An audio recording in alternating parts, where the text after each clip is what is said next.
ಬಸವಾದಿ ಶರಣರ ಹಿಂದೂ ಸಮಾವೇಶ ಅಂತ ಇದ್ರ ಬಗ್ಗೆ ತಮ್ಮ ಅಭಿಪ್ರಾಯ? ಓ, ಈ ವಿಚಾರದಲ್ಲಿ ಮೀನಾಕ್ಷಿ ಬಾಳಿ ಮಾತು ನೆನಪಿಗೆ ಬರ್ತದೆ. ಆ ಗುಲ್ಬರ್ಗಾದಲ್ಲಿ ಇತ್ತೀಚೆಗೆ ಆ ಮೀನಾಕ್ಷಿ ನಾವು ಸಾಮಾಜಿಕ ಹೌದೌದು ನೋಡಿದೀವಿ. ನೋಡಿ, ಈ ಯಾರು ಪ್ರಶ್ನೆ ಮೀನಾಕ್ಷಿ ಬಾಳಿ ಅನ್ನೋರು, ಇವರು ಮಠದಲ್ಲಿ ಇದ್ದು ಓದಿ ಬೆಳೆದವರು ಸ್ವಾಮಿ.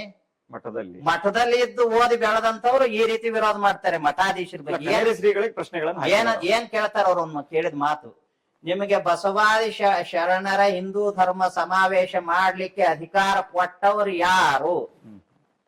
ಮತ್ ನಿಮಗ್ ಮಾತಾಡಕ್ ಅಧಿಕಾರ ಕೊಟ್ಟವ್ರು ಯಾರು? ನನಗ್ ಮಾತಾಡಕ್ ಅಧಿಕಾರ ಕೊಟ್ಟವ್ರು ಯಾರು?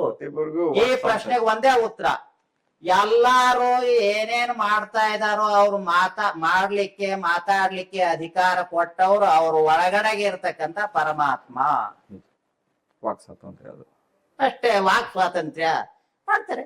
ಬಸವಾದಿ ಶರಣರ ಹಿಂದೂ ಸಮಾವೇಶ ಮಾಡೋದು ತಪ್ಪು ನೀವು ವಾದ ಮಾಡ್ತೀರಿ, ನೀವು ಮಾಡಿ. ನಾವು ಸರಿ ಅಂತ ನಮಗನ್ಸ ನಾವು ಮಾಡ್ತೇವೆ. ಅಲ್ಲಿ ಬರೋ ಜನ ಬರ್ತಾರೆ, ಇಲ್ಲಿ ಬರೋರು ಬರ್ತಾರೆ. ನಿಮ್ಮನ್ನ ಅನ್ಸಾರ್ಸ ಅವ್ರು ನಿಮ್ಮನ್ನ ನೋಡ್ರಿ. ಅಲ್ಲಿ ಇಲ್ಲಿ ಎರಡೂ ಕಡೆ ಬರೋರು ಲಿಂಗಾಯತರು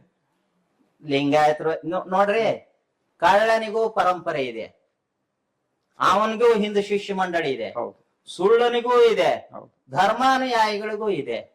ನೀವು ಯಾವ ಮಾರ್ಗ ಅನುಸರಿಸ್ಬೇಕಂತೀರ ಆ ಮಾರ್ಗ ನೀವು ಅನುಸರಿಸ್ರಿ. ನನ್ನ ಮಾರ್ಗ ಮಾತ್ರ ಅನುಸರಿಸ್ಬೇಕು, ಇನ್ನೊಂದು ಮಾರ್ಗ ಅನುಸರಿಸಬಾರ್ದು, ಅದನ್ನು ತಡಿತೀನಿ ಅನ್ನುವಂತ ದುರಭಿಮಾನ, ದುಸ್ಸಾಹಸ ಯಾರಿಗೂ ಬೇಡ. ನಾವೇನ್ ಮಾಡ್ಬೇಕಂತೇವೋ ನಾವು ಮಾಡ್ತೇವೆ. ನಮ್ಮನ್ ತಡೆಯಕ್ ನೀವ್ಯಾಕೆ ಪ್ರಯತ್ನ ಮಾಡ್ತೀರಿ?